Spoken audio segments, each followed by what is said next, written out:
현대인에게 있어서 가장 관심이 가져지고 또 그렇게 얻어지기 원하는 것이 있다면 아마 리더십이지 않을까 싶어요. 시대에 따라서 이 리더십에 좀 특징이 있었는데, 예전에는 뭔가 이 카리스마 있게 나폴레옹처럼 막 억지로라도 끌어가는 그런 강력한 리더십이 추구됐다면, 언젠가부터는 이제 서번트 리더십이라고 해서 이렇게 섬기는 리더십이 많이 이렇게 대세인 것 같습니다. 그만큼 우리는 이 리더십에 대해서 관심이 참 많은 것 같아요. 이 세계적인 리더십 권위자이자 목사님인 존 맥스웰이라는 분이 2010년에 이런 책을 썼어요. 인간관계 맺는 기술이라는 책을 썼는데, 이 책의 내용에 보면 이런 문구가 있어요. 제가 소개해 드릴게요. 훌륭한 커뮤니케이션과 리더십은 모두 관계를 어떻게 잘 맺는가, 여기서부터 시작된다라는 거예요. 여러분들 동의하시죠? 관계를 어떻게 맺느냐에 따라서 그 사람의 리더십이 달라질 수 있다는 거예요. 아무리 자신이 모든 것을 다 잘하고 끌어갈 수 있는 능력이 있어도 사람들과의 관계가 잘 맺어지지 않으면 그 사람의 리더십은 꽝인 거예요. 오늘 본문의 내용은 자녀와 부모의 상관관계, 부모와 자녀의 관계, 그리고 종과 상전의 그 관계에 대해서 이야기를 하고 있습니다. 이 관계를 어떻게 맺어야 하는가, 그것에 대한 키포인트를 오늘 말씀을 통해 우리에게 하나님의 메시지가 전달되고 있는데요. 하나님께서 원하시는 그 관계가 무엇인지 여러분들이 말씀을 통해서 캐치할 수 있기를 바랍니다. 먼저 이 사도 바울은 1절에서 3절 말씀을 다시 보면 이 말씀을 통해 자녀들이 부모를 공경하라라는 것을 명령하고 있어요. 명령. 이거는 해도 되고 안 해도 되고가 아니라 이미 계명을 통해서 하나님께서 당신의 백성들에게 명령하셨다라는 거예요. 10계명 중에서도 특히 제5계명이죠. 하나님과의 관계가 1계명부터 4계명까지 제시가 되었다면 이제는 인간관계, 이 수평적인 관계에 있어서 가장 첫 번째 되는 것이 뭐라고요? 부모와의 관계예요. 공경하라는 거예요. 공경하게 될 때 이 땅에서 누리는 장수를 약속하셨거든요. 이 부모를 공경하라라고 명령하신 것은 하나님의 마음입니다. 인간에게 주신 하나님의 명령이에요.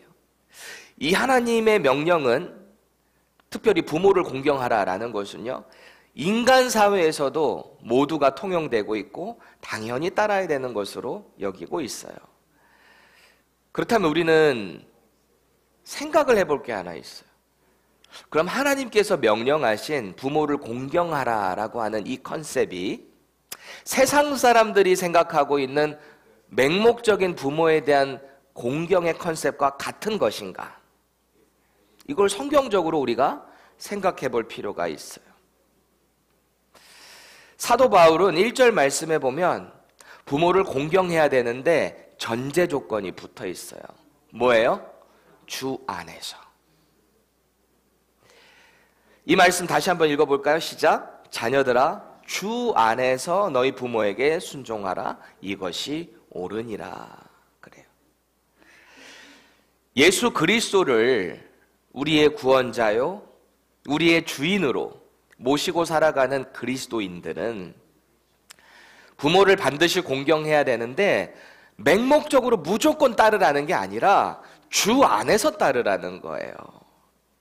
다시 말해서 이 바울이 에베소라는 지역에 이 편지를 보내면서 그곳에 있는 교인들에게 이렇게 말하는 거죠. 부모에게 공경하라는 것은 이교도들을 따르는 어떤 우상의 전통, 그런 것들도 똑같이 무조건 순종해서 따르라는 게 아니라 주 안에서 신앙적으로 그렇게 순종해야 한다라는 거예요. 그러니까 그리스도인들로 제한이 되는 거예요. 이 명령에 대한 것들은. 반드시 주님께서 명령하신 그 말씀의 범위 안에 있을 때 순종해야 하는 것입니다. 예를 들어서 한국 같은 경우에 이 유교 사상이 아주 짙잖아요. 그러니까 얼마나 많은 제사 의식들이 있어요. 그래서 예수님을 뒤늦게 믿게 된 사람들, 특히 저희 아버지 같은 경우도 그랬거든요. 이 할아버지 때부터 대대로 이제 유교 집안, 우리 제가 또 민씨잖아요. 민씨가 또 이렇게 뼈대가 있는 집안이에요. 그러다 보니까 이게 유교의 그 전통으로 제사를 참 많이 드렸던 것 같아요. 그래서 제가 서울 살 때, 저희 아버지가 청년 때 서울로 오셨거든요. 전 서울에서 태어났고 서울에서만 쭉 자라다가 이게 뭐 명절만 되면 대전으로 쭉 다 내려가야 되는 거예요. 가면은 꼭 이렇게 홍동백서 해가지고 이렇게 제사상을 쫙 차려놓고, 저희 아버지는 당연히 절을 안 하셨어요. 그래서 거기서 이렇게 기도하니까 그거 가지고 엄청난 핍박을 당했습니다. 예수 믿더니 아주 파렴치해야 됐다고, 부모 섬길 줄도 모른다고, 조상 섬길 줄도 모른다고. 대개 한국 그렇잖아요. 그런 자들에게 하는 말이에요. 그리스도 안에서 조상들이 한다고 해서, 부모가 한다고 해서 그거 무조건 따라하지 말고 그리스도 안에서 말씀이 허용하는 범위 내에서 순종하라. 그래서 지혜가 필요한 거예요. 반대로 사도 바울은 이 부모의 대표격인 아버지들을 향해서 이렇게 권면하고 있습니다. 4절 다 같이 읽겠습니다. 시작. 또 아비들아, 너희 자녀를 노엽게 하지 말고 오직 주의 교훈과 훈계로 양육하라. 그래요. 자녀를 향한 부모의 그 책임, 의무를 다해라 라고 이 부모의 대표격인 아버지에 대해서 말을 하고 있는 건데, 이 당시 에베소 지역이 있잖아요. 사도 바울이 지금 감옥에서, 로마 감옥에 갇혀 있는 상태에서 에베소에 있는 교회들에게 편지를 보낸 거거든요. 근데 이 에베소가 어떤 지역에 있었는가, 우리가 그걸 이해할 필요가 있어요. 에베소 지역은 당시 로마가 얼마나 많은 지역들을 다 점령하고 있었어요. 그렇죠? 이 에베소도 그 중에 하나인데, 이 소아시아 지역이었거든요, 에베소는. 근데 이 로마의 이 점령 아래에 있었기 때문에 이곳도 역시 로마법이 적용되는 곳이죠. 이 로마법 안에는 아버지의 권력이라는 조항이 있었어요. 아버지 권력. 아버지 권력. 이 권력이 얼마나 컸는지, 이 당시의 부인, 종, 자녀들을 자기의 소유물로 누릴 수 있는 권한이 아버지 권력입니다. 자기 소유물인 거예요. 심지어는 가정의 문제를 자신이 원하는 대로 처리할 수 있는 그런 권리를 아버지들이 가지고 있었어요. 그러다 보니까 자녀의 혼사, 여러분들 원하는 남자 여자랑 결혼하고 싶잖아요. 근데 아버지가 너 저기랑 결혼해 하면 끝나는 거예요. 그냥 따라가야 되는 거예요. 심지어 이혼하는 것도 그렇고요. 더 나아가서 생명까지도 결정할 수 있는 게 아버지의 권한이었어요. 아버지의 권력. 이 당시에 이 아버지의 권세를 반영이라도 하듯 기원전, 그러니까 예수님 나시기 1세기경 전에 이 힐러리라는 남자 로마인이 있었어요. 근데 이 사람이 어떤 누군가에게, 자기 와이프에게 편지를 쓴 글이 나중에 이제 학자들에 의해서 발견이 됐는데, 그것을 제가 여러분들께 읽어드릴게요. 보세요. 와이프인 앨리스라는 여자에게, 부인에게 보내는 편지입니다. 잘 지내고 있지요? 우리는 아직도 알렉산드리아에 머물고 있어요.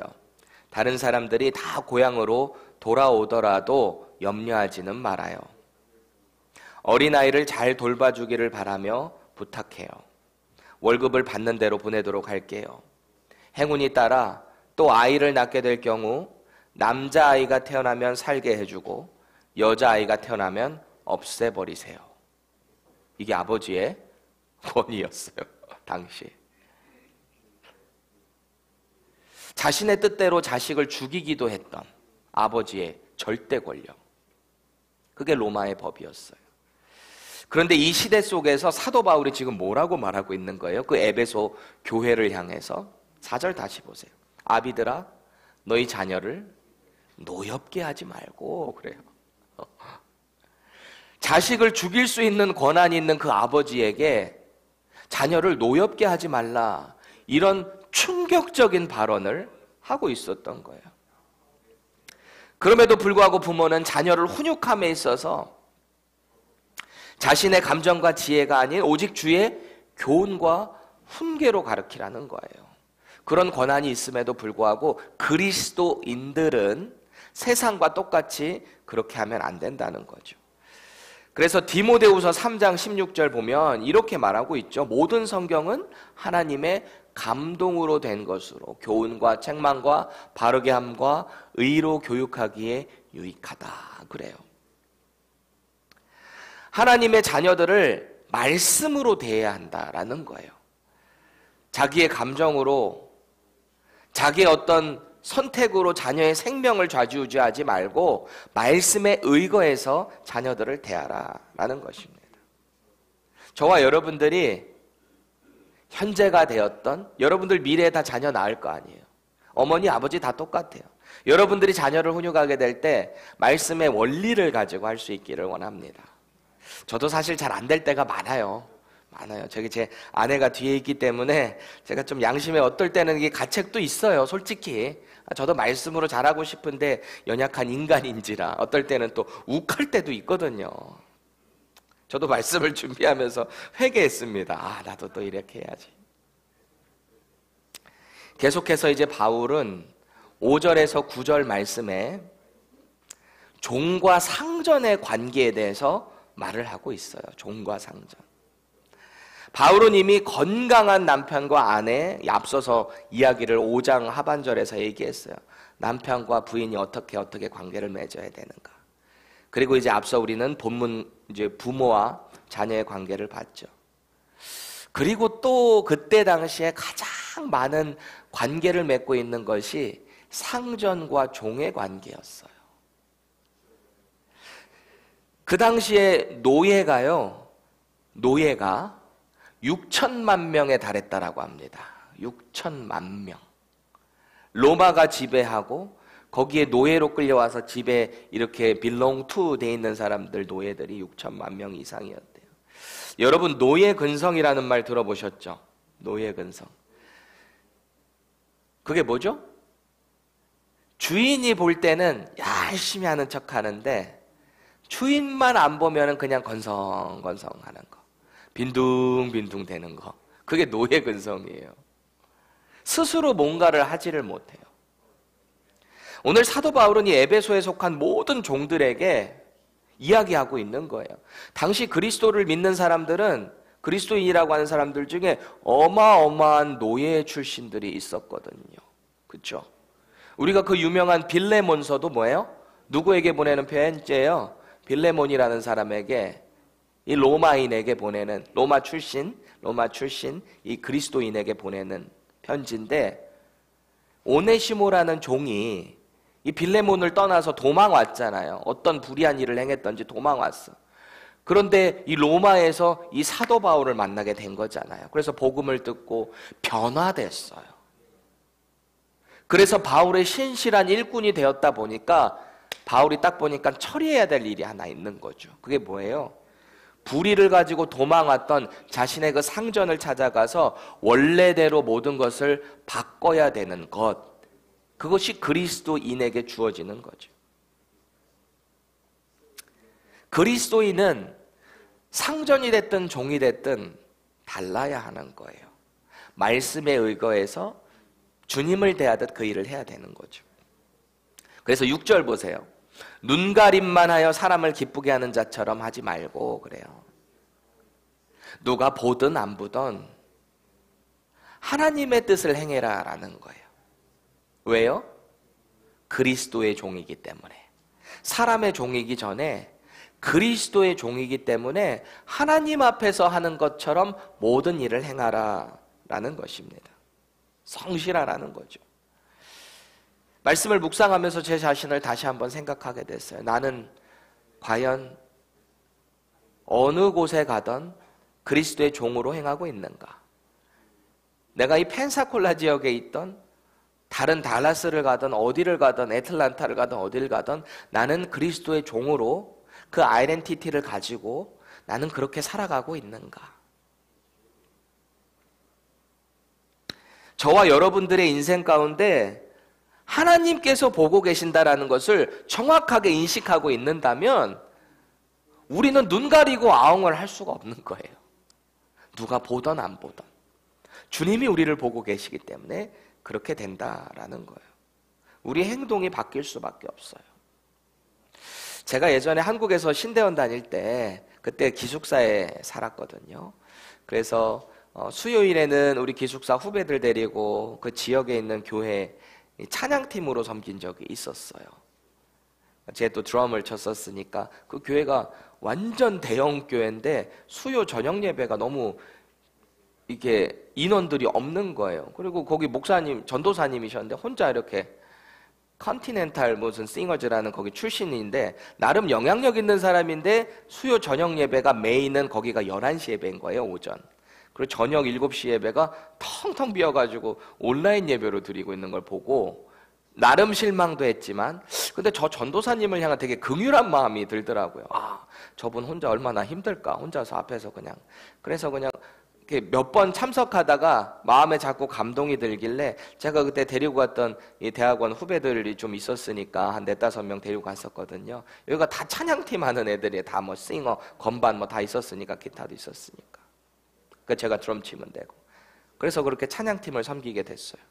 그래서 어느 날 수요 예배를 다 끝나고 나서 이제 올라가는데 비가 얼마나 많이 쏟아지던지 주럭주럭 쏟아지는 거예요.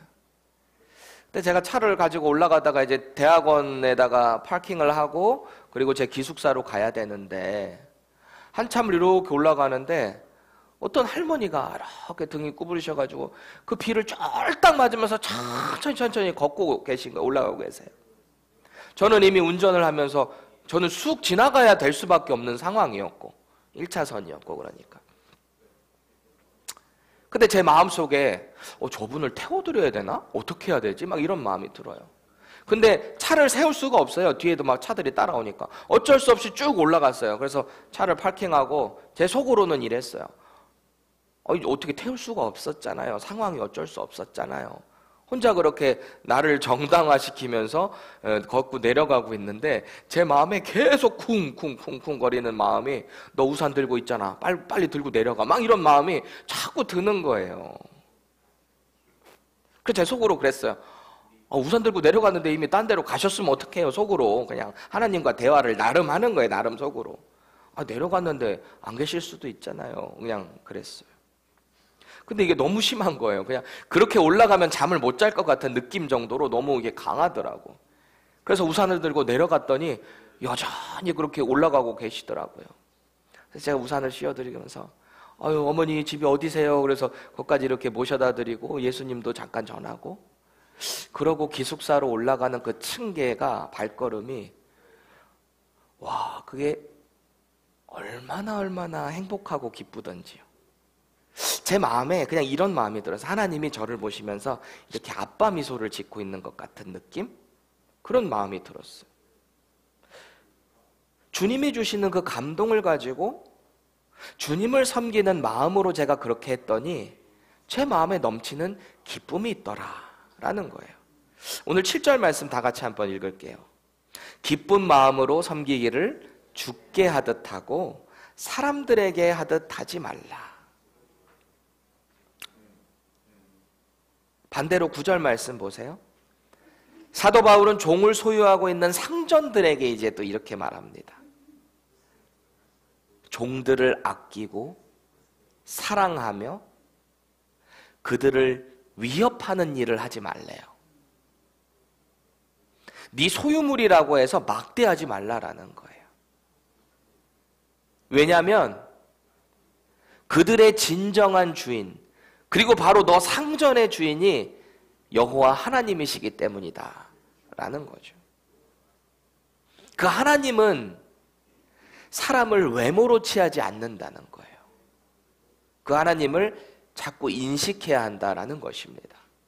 내가 상전이기 이전에 나 역시 하나님의 소유물이라는 것을 인정하라는 거예요. 이게 지금 그리스도인 상전에게 가는 편지를 이야기하고 있는 거예요. 그래서 바울이 권면하는 종과 상전의 관계 역시 예수님을 섬기는 마음으로 서로를 배려하고 사랑하라 라는 것입니다. 이건 역시 얼마나 파격적인 거예요. 당시 상전에게 있어서 종을 죽일 수도 있는 권한이 있는데 그 종을 향해서 또 이렇게 파격적인 명령을 하고 있으니 말이죠. 제가 어렸을 때, 지금은 저희 아버지 이제 올해 은퇴를 하시거든요. 신실하게 시골 교회 목회자로 수십 년을 넘게 목회를 하셨는데, 저희 아버지도 이 날라리 집사님 시절이 있었거든요. 저 어렸을 때 가만히 생각을 해보면 엄마가 그냥 그렇게 신실하게 어떤 개척교회를 재정 권사님으로 그렇게 섬겼어요. 저희 엄마 재정 집사님이셨구나 그때. 얼마나 교회를 열심히 섬기는지. 별로 이렇게 신앙심이 없었던 저희 아버지 입장에서는 집사는 나름대로 이거 저희 아버지 보실 수도 있는데 나름대로 집사는 받았는데 이게 마음에 감흥이 없이 신앙생활을 하니까 얼마나 그게 힘들어요. 지하철 공사 감독으로 일하시면서 야근이 참 많았거든요. 그나마 딱 쉬는 날이 썬데이인데 그때 교회 가는 게 얼마나 힘들었던지 저희 아버지가 낚시를 또 그렇게 좋아하셨어요. 그래서 막 주일만 되면은 밖으로 나가시는 거예요. 그랬던 시절이 있었어요, 저희 아버지도. 물론 그 이후에 주님이 얼마나 강력하게 만나주셨는지 그의 모든 인생을 주의 길로 가겠다고 다 바쳤잖아요. 가만히 생각해보면 저희 어머니가 그때 당시에 이제 신앙적인 것 때문에 이 부부 갈등이 참 많았던 것 같아요. 그때마다 어머니가 저와 형 이렇게 데리고 가정 예배를 드리고 막 몸부림치셨는데 그때 가장 많이 불렀던 찬송이 사철의 봄바람 불어있고였어요. 우리 아까 그 곡 불렀죠? 제가 우리 동가령제한테 부탁했어요. 그 곡 좀 불러달라고. 후렴 가사를 보면 이렇잖아요. 고마워라 임마누엘 예수만 섬기는 우리 집 고마워라 임마누엘 복되고 즐거운 하루하루. 임마누엘이 무슨 뜻이죠? 하나님이 우리와 함께 계신다. 이 믿음을 가지고 예수님을 주님으로 모시고 살아가는 그 인생은 날마다 고마운 거예요. 행복한 거예요. 온 가족이 예수님만 섬기기를 소원하셨던 저희 어머니의 그 기도 제목이 이루어졌잖아요. 아버지가 변해서 목사님이 됐고 그렇게 속색이고 말 안 듣던 두 아들이 둘 다 목회자가 돼서 이렇게 살아가고 있으니 엄마의 소원이 다 이루어졌어요. 저희 어머니의 마지막 소원이 이제 둘째 아들이, 제가 둘째 아들이잖아요. 둘째 아들이 담임 목회자가 돼서 그 사명을 다하는 것, 그 소원까지도 지금 이루어졌잖아요. 여러분, 예수님만 섬긴다라는 것이 무엇을 의미합니까? 예수님만 섬긴다. 이것은 독생자를 보내신 하나님의 그 뜻대로 사는 삶, 그것이 예수님만 섬기는 거예요. 우리는 스스로 결코 하나님만 섬길 수가 없어요. 왜요? 우리는 죄인이기 때문에. 우리 안에 이 죄성 때문에 거룩하신 하나님 앞에 우리는 스스로 나아갈 수 없어요. 그래서 하나님의 방법으로 우리에게 아들 예수 그리스도를 보내주신 거잖아요. 그래서 그분의 이름으로 우리는 하나님 아버지께 나아갈 수 있게 된 거예요. 우리의 구주 되시는 예수님의 말씀대로 우리가 살아가려고 노력할 때 하나님은 그것을 보시고 기뻐하시는 거예요. 세상의 그 어떤 유혹 속에서도 오직 나를 구원해 주신 그 예수님만 따르겠다는 것, 그것이 바로 예수님의 제자의 삶이 되는 것입니다. 하나님과의 관계, 예수님과의 관계를 통해 우리가 하나님 아버지의 그 자녀가 되는 권세를 받은, 이것도 역시 다 관계잖아요. 에베소서 1장 3절에 보니까 사도 바울은 이 감옥에 갇혀 있는 절망적인 상황에서도 하나님을 찬양하라라는 아이러니컬한 모습을 보게 됩니다. 보세요. 찬송하리로다. 하나님 곧 우리 주 예수 그리스도의 아버지께서 그리스도 안에서 하늘에 속한 모든 신령한 복을 우리에게 주시되. 여러분, 이 고백이 정말 감옥에 있는 사람이 할 만한 고백입니까? 근데 이 사도 바울이 저런 고백을 할 수 있는 이유는 그리스도 안에 있기 때문이에요. 그와의 관계를 늘 유지하고 하나님 아버지의 그 관계를 너무나 잘 알고 있기 때문에 어떤 상황과 형편을 떠나서 저런 감사의 고백이 나올 수 있는 거예요. 아무리 힘들고 어려운 상황이 있을지라도 예수 그리스도 안에 있으면 행복합니다. 하나님의 신령한 복인 구원이 저와 여러분들에게 임했어요. 그 구원을 소유한 사람은 그리스도 안에 머물면서 날마다 세상을 살아가는 눈과 삶의 태도가 달라지는 것입니다. 모든 문제로부터 자유함을 얻었다라는 것이 명확하게 그 마음에 새겨지는 거예요.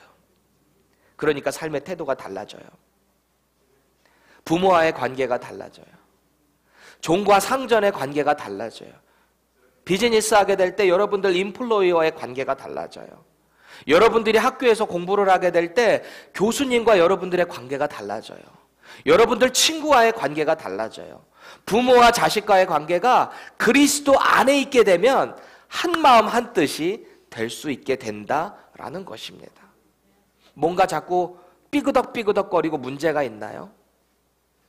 내가 정말 그리스도 안에 있는지 그 관계에 대해서 다시 한번 점검해 보셔야 돼요. 모든 일에 혹은 모든 그 관계 속에서 우리의 구주 되시는 그리스도께서 중심이 되시면 이 모든 문제들이 다 해결되게 돼 있어요. 물론 복음을 따르는 자가 복음을 따르지 않는 공동체 안에 들어가면 어려움이 생길 수도 있어요. 하지만 그것마저도 내가 그리스도 안에 있다라는 이 관계의 건강한 확신이 정립되어 있으면요, 이 모든 일마저도 감사함으로 여러분들이 극복하게 될 것입니다. 그게 바로 그리스도 예수 안에 있는 사람이 경험하게 되는 복인 거예요.